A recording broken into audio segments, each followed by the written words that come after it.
आज मैं अपठित गद्यांश का पैराग्राफ 5 कर रही हूँ। समस्त ग्रंथों एवं ज्ञानी अनुभवी जनों का कहना है कि जीवन एक कर्म क्षेत्र है। हमें कर्म के लिए जीवन मिला है। कठिनाइयाँ एवं दुख और कष्ट हमारे शत्रु हैं, जिनका हमें सामना करना है और उनके विरुद्ध संघर्ष करके हमें विजयी बनना है। अंग्रेजी के यशस्वी नाटककार शेक्सपियर ने ठीक ही कहा है कि कायर अपनी मृत्यु से पूर्व अनेक बार मृत्यु का अनुभव कर चुके होते हैं, किंतु वीर एक से अधिक बार कभी नहीं मरते हैं। ये एक कोटेशन है जो अंग्रेजी के नाटककार शेक्सपियर ने कहा था। हम ये एक पैराग्राफ कर रहे हैं, कहीं से उठाया हुआ है ना।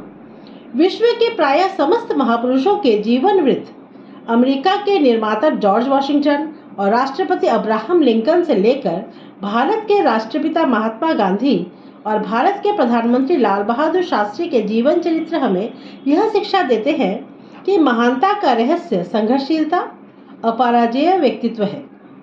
इन महापुरुषों को जीवन में अनेक संकटों का सामना करना पड़ा, परंतु वे घबराए नहीं, संघर्ष करते रहे और अंत में सफल हुए। संघर्ष के मार्ग में अकेला ही चलना पड़ता है। कोई बाहरी शक्ति आपकी सहायता नहीं करती है। परिश्रम, दृढ़ इच्छा शक्ति व लगन आदि मानवीय गुण व्यक्ति को संघर्ष करने और जीवन में सफलता प्राप्त करने का मार्ग प्रशस्त करते हैं। ये एक अनसीन पैराग्राफ है, कहीं से लिया हुआ है, तुम्हारे टेक्स्ट बुक का नहीं है ना। और सीबीएसई हो या आईसीएसई हो, किसी के भी टेक्स्ट बुक का ये नहीं है, ग्रामर बुक से मैं करा रही हूँ। और अब इसके ऊपर बेस करके ही क्वेश्चन किया जाएगा, जिसे हमें आंसर देना है। अच्छा, फर्स्ट क्वेश्चन है, इस अनुच्छेद का उपयुक्त शीर्षक दीजिए। जीवन एक कर्म क्षेत्र, सफलता का रहस्य, संघर्ष और सफलता, या जीवन एक चुनौती। ये पैराग्राफ जो हमने पढ़ा, इसके हिसाब से क्या होना चाहिए? जीवन एक कर्म क्षेत्र। वीर का विलोम क्या है? वीर मतलब इसका मीनिंग ही हम नहीं, इसका ऑपोजिट करेंगे। वीर मतलब साहसी होगा, तो इसका विलोम पूछा है साहसी, कायर, निराश, वीरांगना। वीर का मतलब साहसी है, तो इसका ऑपोजिट होगा कायर। आशय स्पष्ट कीजिए। जीवन एक कर्म क्षेत्र है। ये पैराग्राफ हमने पढ़ा है जीवन के बारे में ही। ये एक कर्म क्षेत्र है, मतलब हमें कर्म करना है। इसका मीनिंग तो यही, वो पहले मीनिंग समझ लो तो हम इसको आराम से टिक करेंगे।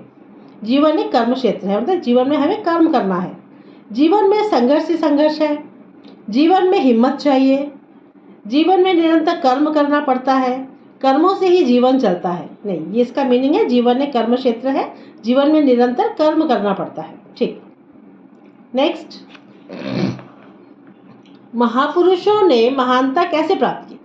ईश्वर की कृपा से, उचित अवसर पाकर, संघर्ष करके, या सफलता पाकर? संघर्ष करके। हमने ये पैराग्राफ में पढ़ा। मार्ग प्रशस्त करने का आशय है, मतलब इसका मीनिंग क्या है? मार्ग प्रशस्त करना मतलब इसका मीनिंग पूछा है मार्ग में रुकावट डालना नहीं, रास्ते बताना, रास्ते खोलना, नए मार्ग बनाना। मार्ग प्रशस्त करने का आशय है रास्ते खोलना। तो हमारा आज ये पैराग्राफ पे कंप्लीट हुआ। मैं नेक्स्ट करूँगी और एक अनसीन पैसेज।